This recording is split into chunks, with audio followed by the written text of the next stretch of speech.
Bano ba president 10 abamawanga ga Africa abakamala ebbanga eppanvu mu bukulembeze. Era nga asooka bamuyita Teodoro Obianga, era ng'ono president wansi ya Equatorial Guinea nga yakakulembera Equatorial Guinea emyaka 46, era nga yafuuka president mu Gw'omunaana mu mwaka gwa 1979. Ono yafuuka president oluvannyuma lw'okuwamba eyali anko we gwe baayitanga Francisco Macias Nguema.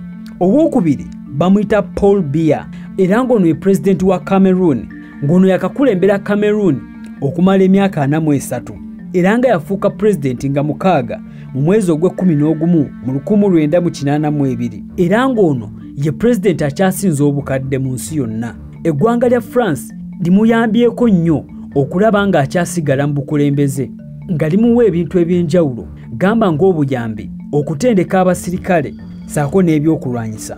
President omulala ku namba 3 bamuyita Denis Sassou Nguesso, era ng'ono ye president wa Republic of Congo, sitegeeza Congo DRC, eno Congo ndala. Ono yasooka kubeera president okuva mu mwaka gwa 1979 okutuusa mu 1992, era n'amala nadda mu mwaka gwa 1997 oluvannyuma lw'olutalo olwali mu Congo kukomekkerezebwa.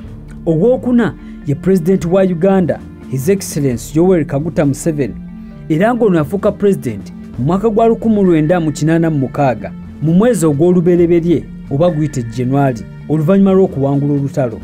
Omulala ku kifo ky'okutaano bamuyita King Muswati owokusatu, era ng'ono ye kabaka wa Eswatini oba ensi eno yali emanyikiddwa nga Swaziland, nga yakakulembera eggwanga lino okumala emyaka 39. Ono yafuuka kabaka mu mwaka gwa 1986 nga yalina emyaka 18. Mu ekyo kiseera yali omukulembeze akyasinze obuto mu nsi yonna, era nga mu kiseera ekyo yakulembera eggwanga lino ng'ayambibwako maama we. Ku kifo eky'omukaaga bamuyita Isaisa Afwerki, era ng'ono ye president wa Eritrea, nga yakakulembera Eritrea okumala emyaka 32 okuva mu mwezi ogwokuna mu 1993.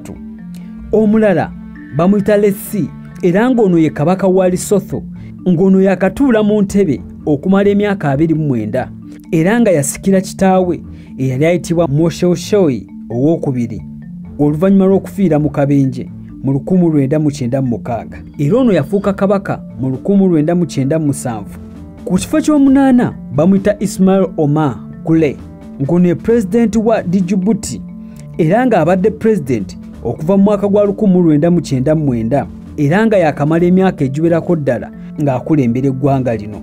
Ku kifo ky'omwenda bamuyita Muhammad ow'omukaaga, era ng'ono ye kabaka w'e Morocco, nga yakulembera Morocco okumala emyaka 26, era nga yatuula ku Namulondo nga 23 mu mwezi ogwa Julayi 1999 oluvannyuma lw'okufa kwa kitaawe eyali amanyikiddwa nga King Hassan owokubiri. Ku namba 10 ye Paul Kagame ow'e Rwanda, era ng'ono yakakulembera Rwanda okumala emyaka 25 nga yafuulibwa president omujjuvu mu mwaka gwa 2000.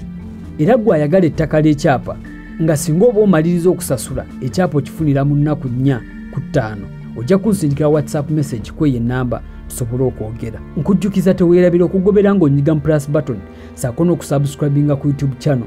Link ya YouTube eri mu bio, oba osobola okugenda ku YouTube n'oteekamu Hassans channel egenda kujja. Osobola n'okutwegattako ku WhatsApp okusobolanga okufunanga video zonna empya zinaabeeranga nkoze. Nkwebaza olwakadde kuwadde okulaba eno video, era nkwagaliza ekiseera kirungi.